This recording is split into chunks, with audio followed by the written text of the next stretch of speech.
Good morning. Thank you for joining me today. This morning we'll be in Joshua chapter 5, verse 1 through chapter 7, verse 15.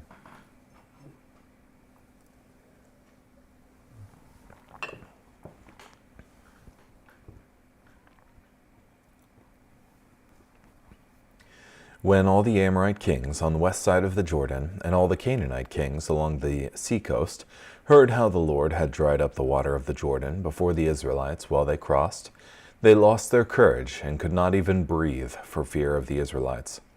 At that time the Lord told Joshua, "Make flint knives and circumcise the Israelites once again." So Joshua made flint knives and circumcised the Israelites on the hill of the foreskins. This is why Joshua had to circumcise them. All the men old enough to fight when they left Egypt died on the journey through the desert after they left Egypt. Now all the men who left were circumcised, but all the sons born on the journey through the desert after they left Egypt were uncircumcised. Indeed, for 40 years the Israelites traveled through the desert until all the men old enough to fight when they left Egypt, the ones who had disobeyed the Lord, had died off. For the Lord had sworn a solemn oath to them that he would not let them see the land he had sworn on oath to give them, a land rich in milk and honey. He replaced them with their sons, whom Joshua circumcised. They were circumcised. Their fathers had not circumcised them along the way. When all the men had been circumcised, they stayed there in the camp until they had healed. The Lord said to Joshua, "Today I have taken away the disgrace of Egypt from you." So that place is called Gilgal, even to this day.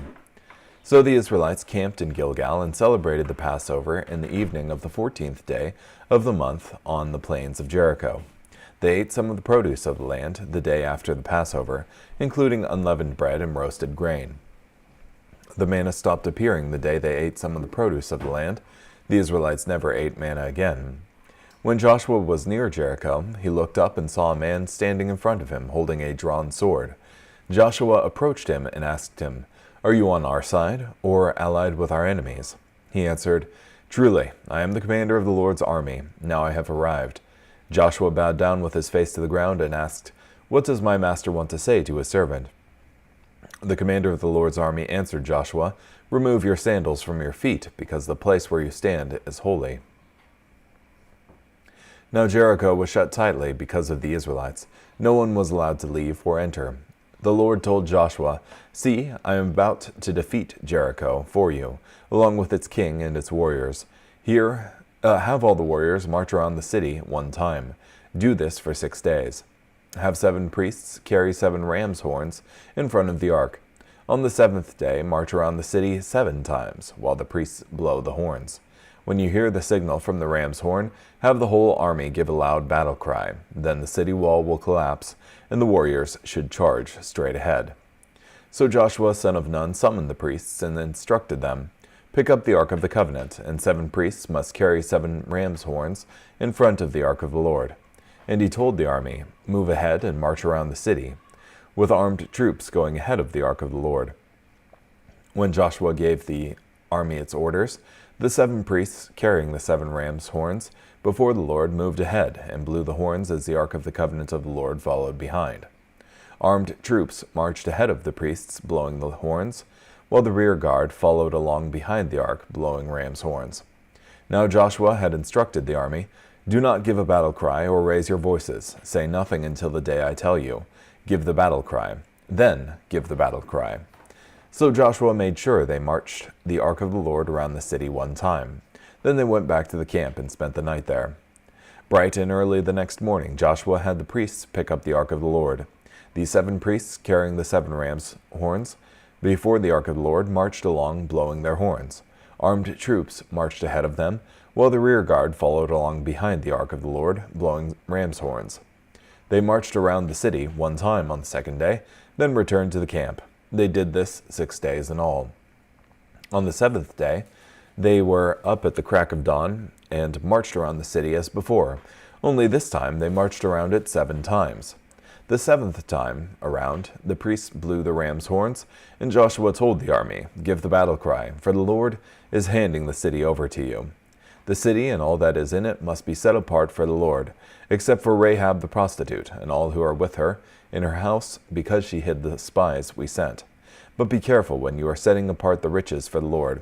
If you take any of it, you will make the Israelite camp subject to annihilation and cause a disaster. All the silver and gold, as well as the bronze and iron items, belong to the Lord. They must go into the Lord's treasury." The ram's horns sounded, and when the army heard the signal, they gave a loud battle cry. The wall collapsed, and the warriors charged straight ahead into the city and captured it. They annihilated with the sword everything that breathed in the city, including men and women, young and old, as well as cattle, sheep, and donkeys. Joshua told the 2 men who had spied out the land, "Enter the prostitute's house, and bring out the woman and all who belong to her as you promised her." So the young spies went and brought out Rahab, her father, mother, brother, and all who belonged to her. They brought out her whole family, and took them to a place outside the Israelite camp. But they burned the city, and all that was in it, except for the silver, gold, and bronze and iron items they put in the treasury of the Lord's house. Yet Joshua spared Rahab the prostitute, her father's family, and all who belonged to her. She lives in Israel to this very day, because she hid the messengers Joshua sent to spy on Jericho. At that time, Joshua made this solemn declaration: "The man who attempts to rebuild the city of Jericho will stand condemned before the Lord. He will lose his firstborn son when he lays its foundations, and his youngest son when he erects its gates." The Lord was with Joshua, and he became famous throughout the land. But the Israelites disobeyed the command about the city's riches. Achan, son of Carmi, son of Zabdi, son of Zerah, from the tribe of Judah, stole some of the city's riches. The Lord was furious with the Israelites. Joshua sent men from Jericho to Ai, which is located near Bethaven, east of Bethel, and instructed them, "Go up and spy on the land." So the men went up and spied on Ai. They returned and reported to Joshua, "Don't send the whole army. About 2,000 or 3,000 men are adequate to defeat Ai. Don't tire out the whole army, for Ai is small." So about 3,000 men went up, but they fled from the men of Ai. The men of Ai killed about 36 of them, and chased them from in front of the city gate all the way to the fishers, and defeated them on the steep slope. The people's courage melted away like water. Joshua tore his clothes. He and the leaders of Israel lay face down on the ground before the ark of the Lord until evening, and threw dirt on their heads. Joshua prayed, "O Master, Lord, why did you bring these people across the Jordan to hand us over to the Amorites, so they could destroy us? If only we had been satisfied to live on the other side of the Jordan. O Lord, what can I say now that Israel has retreated before its enemies? When the Canaanites and all who live in the land hear about this, they will turn against us and destroy the very memory of us from the earth. What will you do to protect your great reputation?" The Lord responded to Joshua, "Get up. Why are you lying there face down? Israel has sinned. They have violated my covenantal commandment. They have taken some of the riches. They have stolen them and deceitfully put them among their own possessions. The Israelites are unable to stand before their enemies. They retreat because they have become subject to annihilation. I will no longer be with you unless you destroy what has contaminated you. Get up, ritually consecrate the people and tell them this. Ritually consecrate yourselves for tomorrow, because the Lord God of Israel says, 'You are contaminated, O Israel. You will not be able to stand before your enemies until you remove what is contaminating you.' In the morning you must approach in tribal order. The tribe the Lord selects must approach by clans. The clan the Lord selects must approach by families. The family the Lord selects must approach man by man. The one caught with the riches must be burned up along with all who belong to him, because he violated the Lord's covenant and did such a disgraceful thing in Israel."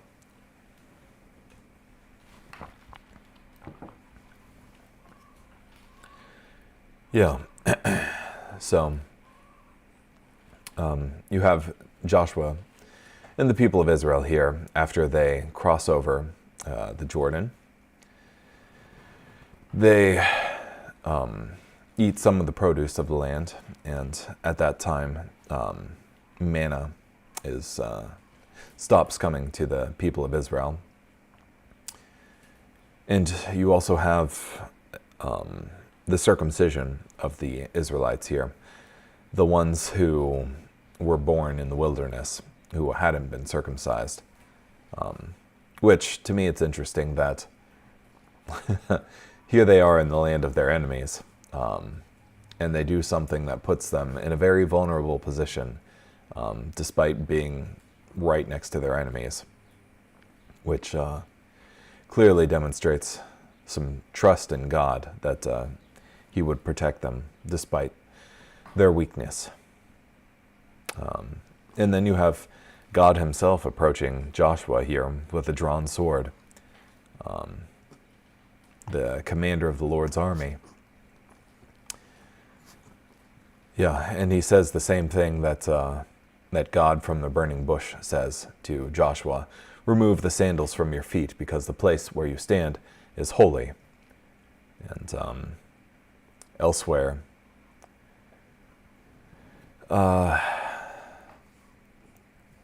think there's a passage that says that God is the commander of his army, but my brain is not functioning right now.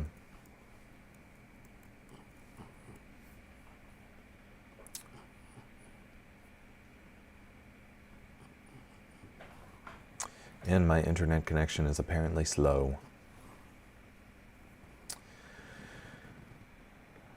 Okay. Let's see here.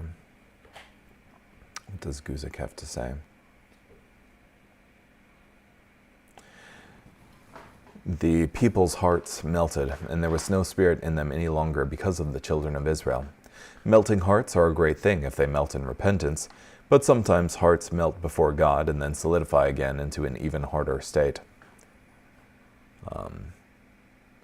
Because they heard that the Lord had dried up the waters of the Jordan from before the children of Israel. When our spiritual enemies see that we are trusting in God and are willing to step out in obedient faith, even when it seems crazy, they instantly lose confidence in their battle against us. Yeah, if God is for us, who can be against us?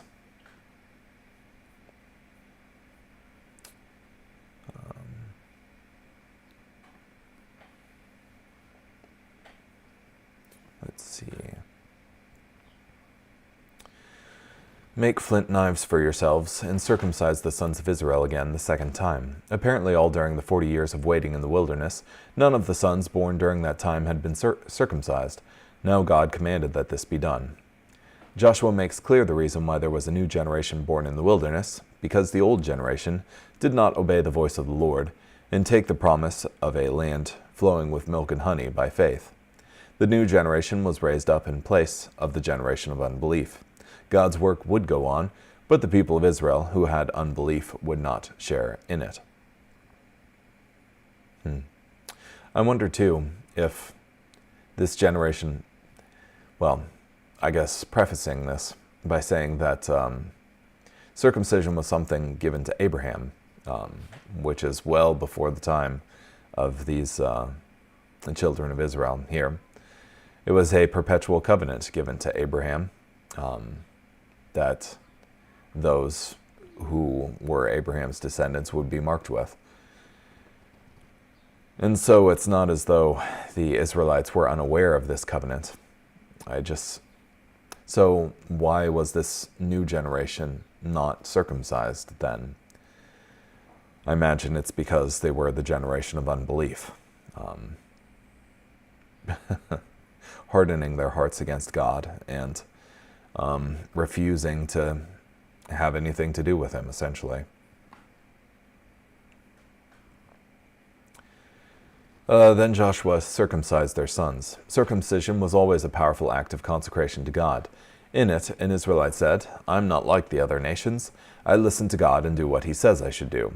It was stepping out in faithful obedience and identifying yourself as one of the Lord's people. It was renouncing the flesh and the world. It was dying to self and living to God. They stayed in their places in the camp till they were healed. Obviously, this was suicidal from a military standpoint.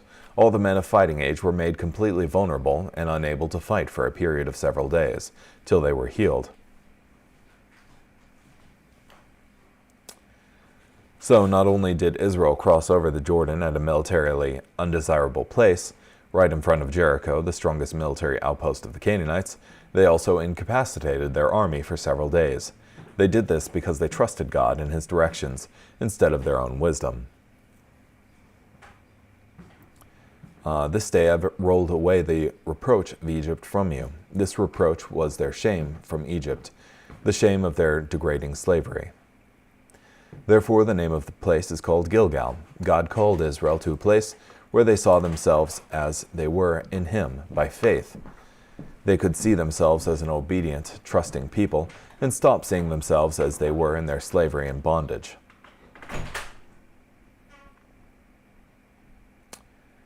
They kept Passover in the plains of Jericho. The original Passover itself could never be repeated, but there was power in its remembrance. They were always to live, remembering that they were a people delivered and remembering God's work of deliverance. In the same way, we are to be in constant remembrance of our redemption at Calvary and live our lives in the shadow of the cross. Then the manna ceased on the day after they had eaten the produce of the land. When the people were able to provide for themselves from the rich produce of Canaan, God stopped the manna. He didn't want them to get lazy, but to enter into a new partnership of trust with him. They ate the food of the land of Canaan that year. God always provides, but he is perfectly free to change the source of his provision from time to time. We need to trust him, not in his manner of provision, or we will stumble when those change.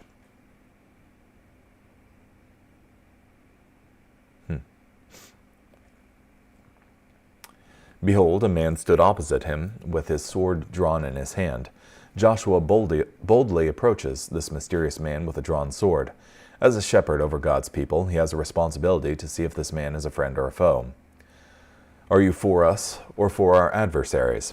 This was a logical question to this impressive man. The response of the man was curious, almost elusive. No was not a proper answer to Joshua's question. In a sense, the man refuses to answer Joshua's question because it is not the right question, and it is not the most important question to be asked at that time. The question really wasn't if the Lord was on Joshua's side. The proper question was if Joshua was on the Lord's side.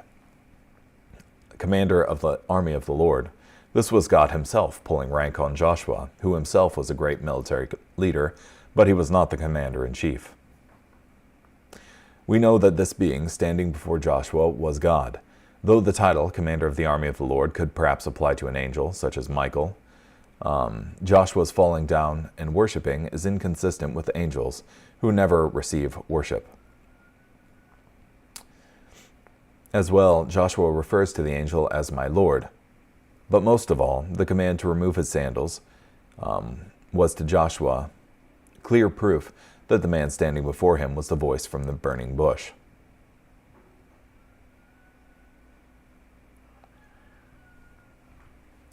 Why did Jesus come to Israel at this strategic time? He had come to instruct Joshua in the plan to capture Jericho. Joshua will carry out a plan in the following chapter that is so improbable it could only have been initiated at the direct command of God. Most of all, he had come to conquer Israel. Before Israel could conquer anything else in the Promised Land, they had to be conquered by God, and Joshua's total submission shows that they are conquered by him. This is the missing element in the life of victory for many Christians. They have not been and are not continually being conquered by God. Now Jericho was securely shut up because of the children of Israel. Jericho itself was on full alert. From a human perspective, this would be a hard, if not impossible, battle. Yet from God's perspective, the battle was already over, because he can say to Joshua, "I have, in the past tense, given Jericho into your hand."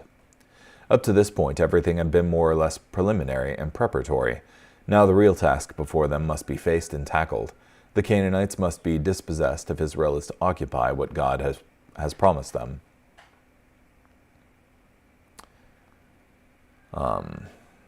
You shall march around the city.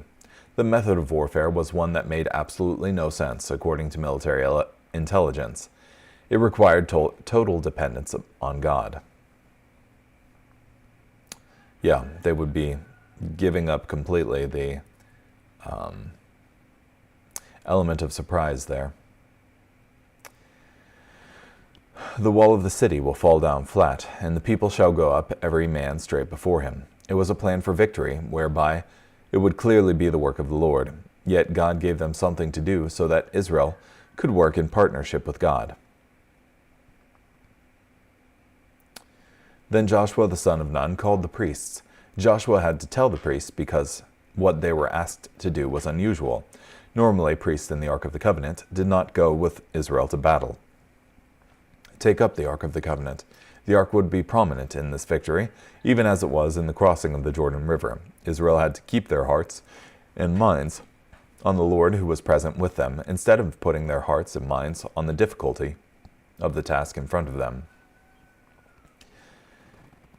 Yeah, and they had to put their faith wholly in the Lord who saves them, and not on the ark itself. This was a proper use of the Ark of the Covenant of the Lord, indicating God's presence with them, and serving as a symbol that God would essentially conquer, and not as a magic charm like they tried to use it as in 1 Samuel, where they subsequently lost it. When Joshua had spoken to the people, Joshua does not hesitate to do what the Lord has told him to do. Often our delays to obey God show that we really don't believe him. So he had the Ark of the Lord circle the city, going around it once. Jericho was not a large city. They could easily march around it in a day. As the people of Jericho saw the Israelites marching around their city, they probably had a sense of both awe and horror.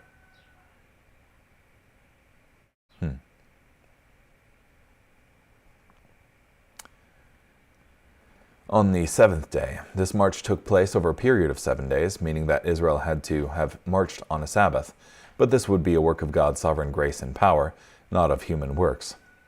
Yeah, and it was by the command of God. Only Rahab the harlot shall live. Joshua is careful to take care of Rahab. Her faith in the living God would find support from God's people. By all means, abstain from the accursed things. Joshua had to command the people of Israel to stay away from the accursed things. By this he means the idols and things associated with the demonic and depraved worship of the people of Canaan.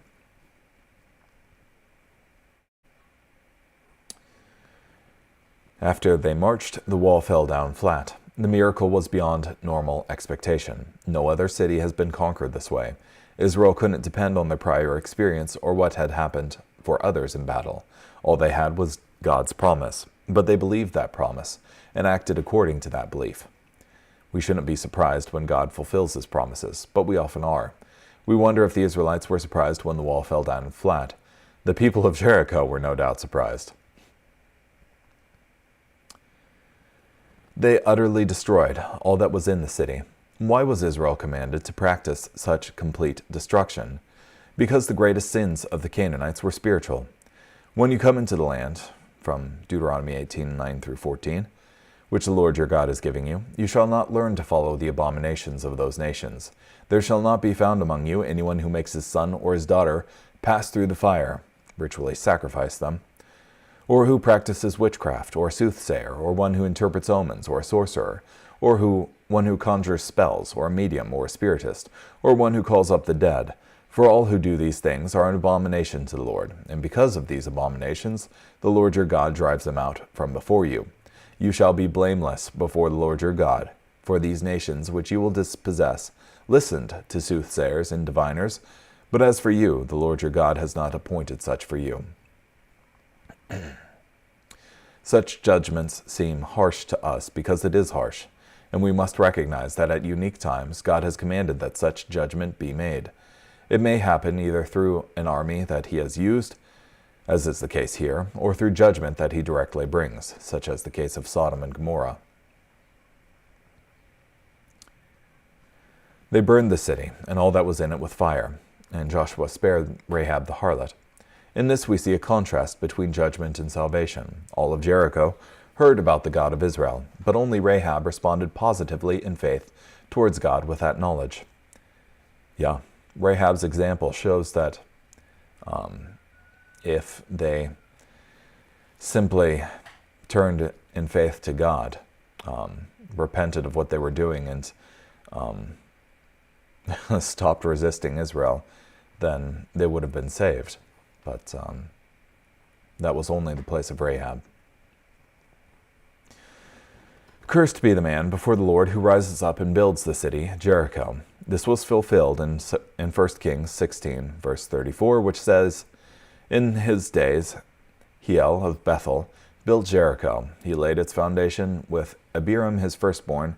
With his youngest son Segub he set up its gates, according to the word of the Lord, which he had spoken through Joshua the son of Nun. Yeah.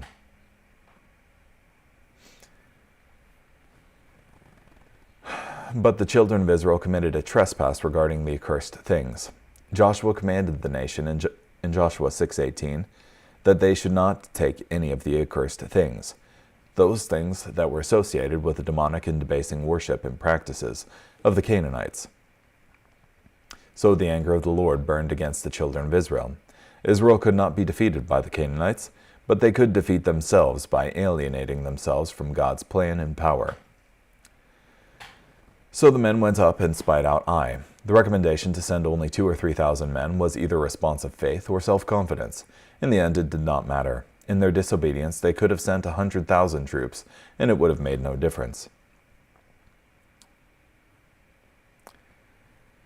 So about 3,000 men went up from there. Joshua, a wise military leader, commanded the large number recommended by his military intelligence to be sent, but it made no difference. They fled before the men of Ai. And the men of Ai struck down about 36 men. The 36 men killed were 36 more than were killed at Jericho, which was thought to be a much more difficult city to conquer. Though this number was small from a military standpoint, what it meant was staggering to Israel. It meant that Israel could be defeated in the Promised Land. The defeat at Ai showed that what mattered was not the strength of the opponent, but the help of God. Without God's help, all would be lost.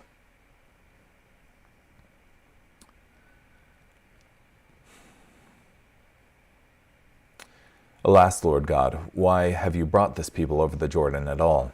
For Joshua and the elders of Israel, this defeat was a national calamity. They did not take this defeat lightly. There was no win a few, lose a few mentality at work. They knew that every battle mattered, and there is always a reason for defeat. Such a defeat doesn't just happen. And God says Israel has sinned. The good news was that God had not failed the nation. The bad news was that this defeat was due to the sin of Israel. Joshua doesn't need to fear that the problem is with God. It is almost comforting to find that the problem is with us. Yeah, God is powerful enough to save. We just need to turn to him. God's provision is for us to live a life of increasing victory, but he will not make defeat impossible, taking away our ability to choose good or evil. He always makes it possible for us to choose us not to sin. Here Israel sinned, but they didn't have to.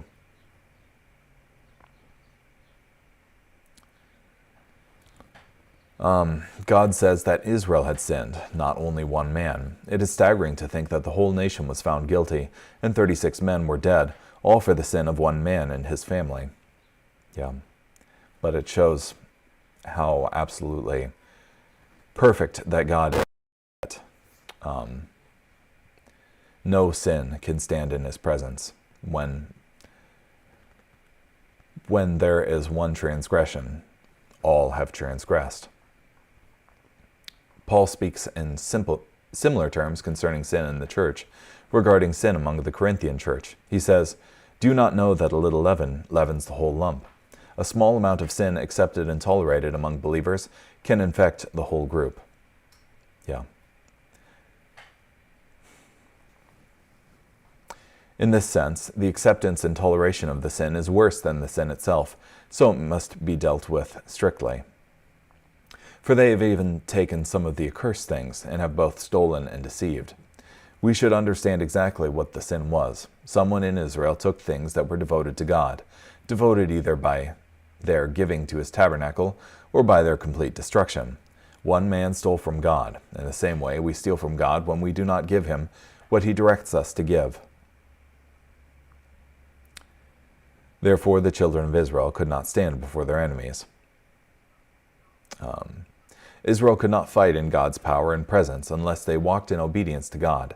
Israel was under a covenant with God that promised blessing on their obedience, and also promised curses upon their disobedience. We are not under that kind of covenant. Our position with God is made by the work of Jesus on our behalf, not our works. Yet, if we want God's power and presence in our own battles, we must walk in fellowship with Him, and this fellowship is hindered by our sin and rebellion. Yeah.